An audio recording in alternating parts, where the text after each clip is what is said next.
नमस्कार दोस्तों। आज की इस वीडियो में हम बात करने वाले हैं दुनिया के सबसे अमीर डॉन के बारे में। नॉर्मली डॉन और गैंगस्टरों के पास बहुत ज़्यादा पैसा होता है, लेकिन जिस डॉन और जिस गैंगस्टर की कहानी के बारे में हम बात करने वाले हैं, उस डॉन के पास 1989 में इतना ज़्यादा पैसा था कि फॉक्स मैगजीन ने उसका नाम अपने किताब में, अपनी मैगजीन में डाल रखा था। और उस टाइम ये दुनिया के 7वें सबसे अमीर इंसान के रूप में इसका नाम छपा था।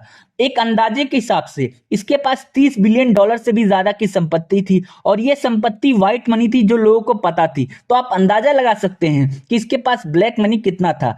तो दोस्तों, एक अंदाजे के हिसाब से पर डे ये उस टाइम 400 करोड़ से भी ज्यादा की कमाई करता था। और ये नॉर्मली अपने पैसों को बैंक में नहीं रखता था, ये अपने पैसों को नॉर्मली गोडाउन में या इसने एक आइलैंड खरीद रखा था, वहीं पे रखा था। तो दोस्तों, इसके पास इतना पैसा था कि 10% से भी ज्यादा का पैसा इसका खराब हो जाता था। नॉर्मली चूहे या कभी कभार नमी की वजह से इसका पैसा खराब हो जाता था।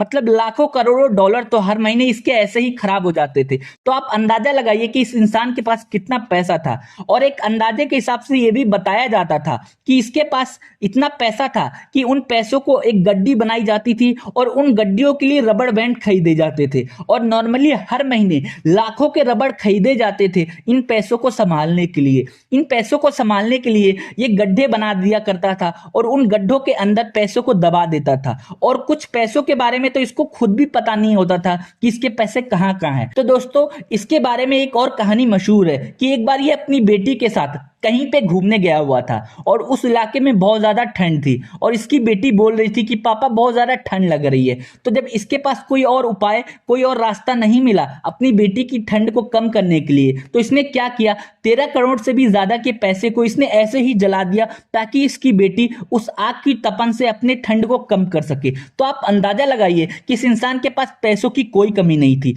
तो दोस्तों, अब आप लोग सोच रहे होंगे कि आखिर इस डॉन का नाम क्या है जिसके बारे में मैंने आपको इतनी सारी चीजें बताई हैं। तो दोस्तों, इस डॉन का नाम है पाब्लो एमेलियो एस्कोबार। आप लोगों ने इस नाम को कहीं ना कहीं जरूर सुना होगा। तो दोस्तों, इसके ऊपर कई सारी मूवीज बन चुकी हैं, कई सारे वेब सीरीज बन चुके हैं। और आज की इस वीडियो में हम इसी इंसान के बारे में, इस डॉन के बारे में डिटेल में बताने वाले हैं कि आखिर इसका जन्म कैसे हुआ, कैसे ये इतना अमीर इंसान बना और आखिरकार इसका अंत हुआ तो हुआ कैसे।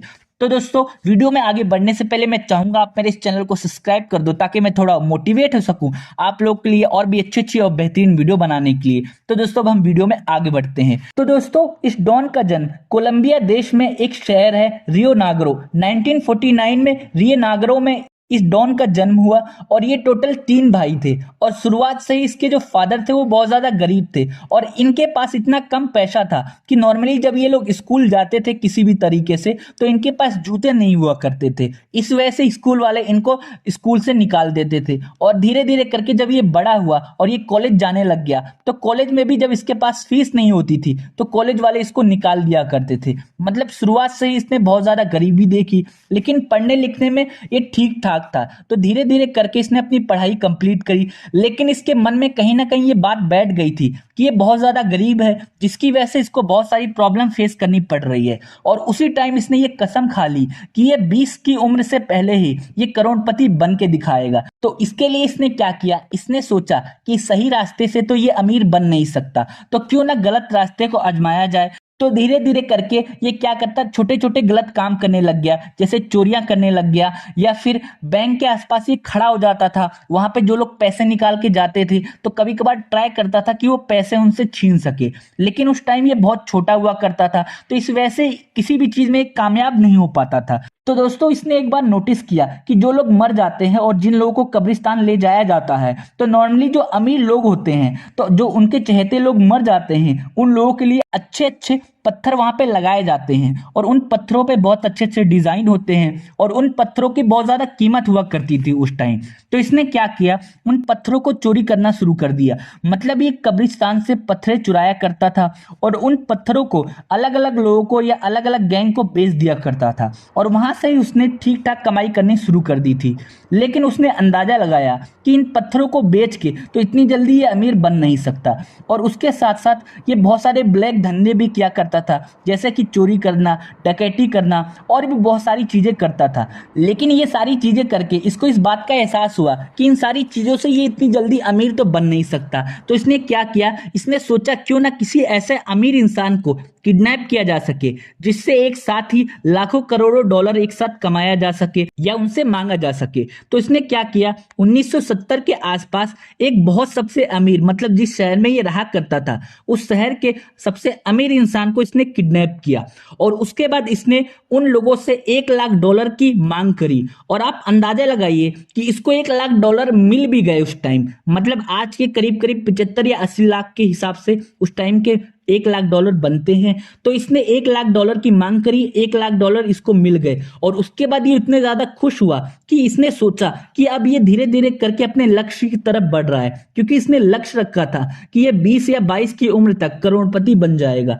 उसके बाद क्या हुआ, जब इसके पास लाखों रुपए आ गए तो इसने सोचा कि क्यों ना इन लाखों रुपए को किसी दूसरे धंधे में लगाया जाए। इसने क्या किया, एक गैंग ज्वाइन किया। वो गैंग क्या करती थी, जो ड्रग्स होता था उसकी सप्लाई करती थी। मतलब एक मेन लीडर हुआ करता था जो इन लोगों को ड्रग्स देता था और ये लोग उस ड्रग्स को एक जगह से दूसरी जगह लेके जाया करते थे और इसके बाद इन लोगों को उन चीजों में कुछ कमीशन मिलता था। एक बार क्या होता है, ये ड्रग्स के किसी लीडर से मिलने के लिए गया और जो वो लीडर था उसने इसको 14 किलो कोकेन दिया आगे सप्लाई करने के लिए। और किसी बात पे पेब्लो की जो बहस हो जाती है उस ड्रग्स लीडर से। इसके बाद क्या होता है, पेब्लो गुस्से में उस ड्रग्स लीडर को मार डालता है और वो 14 किलो जो कोकेन होता है उसको लेके भाग जाता है। उसके बाद क्या होता है, धीरे धीरे करके ये न्यूज चारों जगह फैल जाती है कि पेब्लो ने एक ड्रग्स डीलर को जान से मार दिया। और जो दूसरे ड्रग्स डीलर थे और दूसरे जो ड्रग्स को एक जगह से दूसरी जगह ले जाया करते थे, उनके मन में पेब्लो के लिए बहुत ज्यादा इज्जत बढ़ गई है, या हम कह सकते हैं एक खौफ बढ़ गया कि एक इंसान ऐसा आया है जो ड्रग्स डीलर को भी बड़े आसानी से मार सकता है। उसके बाद क्या हुआ, पेब्लो 14 किलो ड्रग्स लेके भाग गया था तो उसने उन 14 किलो ड्रग्स को कहीं पे बेच दिया और उसके बाद उसको वहां से बहुत ज्यादा पैसे मिले। तब इसको अंदाजा हुआ कि ड्रग्स को एक जगह से दूसरी जगह ले जाने में बहुत कम कमीशन मिलता है, लेकिन अगर हम ड्रग्स को दूसरी जगह पे बेचते हैं तो इसमें बहुत ज्यादा कमाई है। उसके बाद क्या होता है, ये सोचता है क्यों ना इस ड्रग्स के ही धंधे को किया जाए और ये पूरी तरीके से इस ड्रग्स के धंधे में शामिल हो जाता है। धीरे धीरे करके ये ड्रग्स के अंदर अपने पैर पसारता है और ड्रग्स के धंधे में ये अपना थोड़ा बहुत नाम बना लेता है। इसके बाद क्या होता है, 1976 के आसपास ये एक 15 साल की लड़की से शादी करता है और इसके 2 बच्चे होते हैं। तो दोस्तों धीरे धीरे करके इसका ड्रग्स का जो व्यापार था वो बहुत ज्यादा बड़ा होता गया और इसके पास इतना पैसा आ गया कि इसने उन पैसों से एक आइलैंड खरीद लिया। उस आइलैंड पे इसने बहुत सारे होटल बनाए, बहुत सारे हवाई अड्डे बनाए। तो दोस्तों आप अंदाजा लगाइए कि इन ड्रग्स को सप्लाई करने के लिए ये अलग अलग नए नए तरीके खोजता था। तो दोस्तों जो इसने आइलैंड बनाया था वहां पे इसने बहुत सारे एरोप्लेन, हवाई जहाज खरीदे। ये क्या करता था, उन हवाई जहाजों के जो टायर होते हैं नीचे लगे होते हैं उसके अंदर ये ड्रग्स रख के आगे सप्लाई करता था। और ये कभी कभी क्या करता था, बहुत सारी इसने पानी के जहाज खरीद रखे थे, बहुत सारी पनडुब्बियां या फिर हम कह सकते हैं सबमरीन खरीद रखे थे। तो दोस्तों जो सबमरीन होती है उस टाइम बड़े बड़े देशों के पास हुआ करती थी, लेकिन उस टाइम भी उसने इतना पैसा कमा लिया था ड्रग्स के धंधे से कि इसने पनडुब्बी तक खरीद रखी थी अपने ड्रग्स के धंधे को आगे चलाने के लिए। तो दोस्तों इन पनडुब्बियों की मदद से ये ड्रग्स को एक जगह से दूसरी जगह ले जाया करता था। और ये क्या करता था, जो पानी में मछलियां होती हैं उन मछलियों को काट के उसके अंदर ड्रग्स भर देता था और आगे सप्लाई करता था। और दोस्तों इसने बहुत सारे और नए नए तरीके इजाद कर रखे थे। तो दोस्तों जब गवर्नमेंट को या हम कह सकते हैं पुलिस वालों को इस बारे में पता लगा कि ये मछलियों के पेट में ड्रग्स को रखता है, तो इसने एक नया तरीका इजाद किया। ये क्या करता था, इसने बहुत सारी जींस खरीदी, मतलब एक जींस की फैक्ट्री लगाई और उस जींस के अंदर ये ड्रग्स को केमिकल के रूप में, मतलब उस जींस को उस केमिकल के अंदर डुबो देता था और उस केमिकल के अंदर बहुत सारा ड्रग्स डाल देता था। तो वो जो ड्रग्स होती थी वो बिल्कुल जींस के अंदर समा जाती थी और आगे ये जींस को आगे सप्लाई कर देता था और जो रिसीवर होता था वो उन ड्रग्स को उन जींस के अंदर से निकाल लेते थे। तो दोस्तों इस तरीके से नए नए तरीके से ये ड्रग्स आगे सप्लाई करता था। तो दोस्तों जैसे कि आप लोगों को पता है, जब भी कोई डॉन हद से ज्यादा आगे बढ़ जाता है तो गवर्नमेंट अपनी तरफ से कुछ ना कुछ करती है। तो धीरे धीरे जो कोलंबिया की गवर्नमेंट थी वो भी बहुत सारी सख्तियां करने लग गई। तो दोस्तों जो इसका बिजनेस था वो कोलंबिया में ही नहीं दूसरे देशों में भी इसका बिजनेस फैला हुआ था, जैसे अमेरिका, फ्रांस और भी जो आसपास के देश थे वहां पे भी ये ड्रग्स सप्लाई करता था। आप इसी बात से अंदाजा लगा सकते हैं कि अमेरिका के अंदर 70 से 80% की जो ड्रग्स की खपत थी वो पेब्लो की जो गैंग थी वही पूरी करती थी।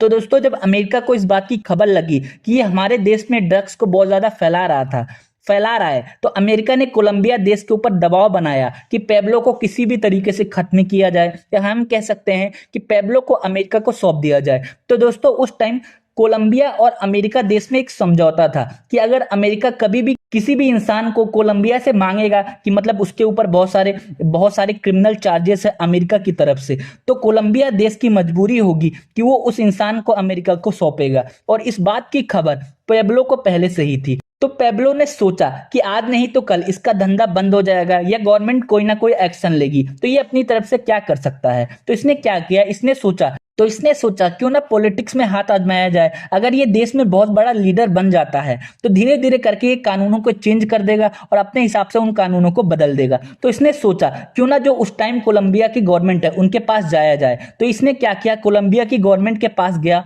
और कोलंबिया की गवर्नमेंट के पास इसने एक ऑफर रखा। इसने बोला कि कोलंबिया देश पर जितना भी कर्जा है, जो राष्ट्रीय कर्जा है, उसको ये अपनी तरफ से पैसे देके सब खत्म कर देगा और इसको उसके बदले में अपनी सरकार के अंदर एक बड़ा पद चाहिए, या हम कह सकते हैं एक मंत्री पद चाहिए। लेकिन उस टाइम की जो गवर्नमेंट थी उन्होंने साफ मना कर दिया कि हम आपको नहीं रख सकते या आपके ऑफर को हम एक्सेप्ट नहीं कर सकते। उसके बाद क्या हुआ, इसने किसी तरीके से किसी दूसरी पार्टी से इस पॉलिटिक्स में इसने एंट्री मारी और इसने पॉलिटिक्स में हाथ आजमाना शुरू किया। लेकिन इसको धीरे धीरे पता लगा कि पॉलिटिक्स में जो इसकी वैल्यू है वो कम होती जा रही है, क्योंकि जनता को कहीं ना कहीं से पता था कि ये एक ड्रग डीलर है। इस वजह से लोग इसको वोट नहीं देते थे, जिसकी वजह से ये हार जाता है। फिर इसके बाद क्या होता है, धीरे धीरे जो कोलंबिया की गवर्नमेंट है वो अपनी पकड़ इस डॉन के ऊपर धीरे धीरे बना रही थी। फिर क्या हुआ, धीरे धीरे करके इसका धंधा कम होता गया, क्योंकि जो अलग अलग देश थे उन्होंने इसके ऊपर बैन लगा दिया, बहुत ज्यादा छापेमारी इसके गोडाउनों पे होने लग गए। तो इसने सोचा क्यों ना अपने आप को सरेंडर कर दिया जाए या अपने आप को गवर्नमेंट को दे दिया जाए, क्योंकि आज नहीं तो कल इसको नहीं तो मार दिया जाएगा। तो इसने गवर्नमेंट के पास एक पेशकश करी कि ये खुद एक जेल बनाएगा और खुद ही उस जेल में ये चला जाएगा। तो गवर्नमेंट ने इसकी पेशकश को एक्सेप्ट कर लिया। इसके बाद क्या हुआ, पेब्लो अपने आप को सरेंडर कर देता है और अपनी ही बनाई जेल में अपने आप को कैद करवा देता है। लेकिन जैसे कि आप लोगों को पता है कि ये जेल इसने खुद बनाई थी और इसके पास उस टाइम भी बहुत ज्यादा पैसा और बहुत ज्यादा पहुंच थी, तो उस जेल में भी रह के ये अपने धंधे को चला रहा था या अपने गैंग को चला रहा था। लेकिन जब अमेरिका और कोलंबिया की गवर्नमेंट को इस बात का पता चला कि जेल में भी इसको रखने का कोई फायदा नहीं, क्योंकि ये अपनी गैंग को आसानी से चला रहा है, उसके बाद क्या हुआ, 1992 में अमेरिका ने यह प्लान बनाया कि पेब्लो को किसी भी तरीके से मार दिया जाए। इसके लिए अमेरिका ने क्या किया, कोलंबिया की गवर्नमेंट से हाथ मिला लिया और इस बात की खबर पेब्लो को कहीं ना कहीं से लग गई। उसके बाद क्या होता है, पेब्लो जेल तोड़ के भाग जाता है और जब कोलंबिया की गवर्नमेंट को इस बात का पता चलता है तो कोलंबिया की गवर्नमेंट एक सर्च टीम का गठन करती है। उस सर्च टीम का नाम होता है सर्च ब्लॉक। तो दोस्तों अमेरिका और जो कोलंबिया की टीम थी सर्च ब्लॉक, ये दोनों मिलके पेब्लो की खोज करने लग जाते हैं और करीब 6 महीने बाद पेब्लो का पता चलता है और एक एनकाउंटर में पेब्लो को जान से मार दिया जाता है। तो दोस्तों इस तरीके से अमेरिका और कोलंबिया की गवर्नमेंट ने मिलके पेब्लो को मार दिया। तो दोस्तों लेकिन इसके मरने के बाद भी इसके पास इतना पैसा था, जो पैसा गवर्नमेंट को दिख रही थी या जो प्रॉपर्टी गवर्नमेंट को दिख रही थी, उन प्रॉपर्टी को तो गवर्नमेंट ने कब्जा कर लिया, लेकिन कुछ पैसे और कुछ प्रॉपर्टी ऐसी थी जिसके बारे में गवर्नमेंट को पता नहीं था। तो दोस्तों ऐसा कहा जाता है कि जो पेब्लो के बच्चे थे आज भी उन्हीं पैसों से ऐश कर रहे हैं, लेकिन इसने अपने पैसों के बारे में अपने फैमिली मेंबर्स को और अपने खास लोगों को बता रखा था। तो इसके मरने के बाद आज भी इसके बच्चे उन पैसों से ऐश कर रहे हैं। तो दोस्तों उम्मीद करता हूं आपको ये कहानी समझ आई होगी। अगर इसके बारे में आपको कोई डाउट है या इसके बारे में आप कुछ पूछना चाहते हैं तो आप नीचे कमेंट कर सकते हैं। जाने से पहले मैं चाहूंगा आप मेरे इस चैनल को सब्सक्राइब कर दीजिए ताकि मैं थोड़ा मोटिवेट सकूं आप लोगों के लिए और भी अच्छी और बेहतरीन वीडियो बनाने के लिए।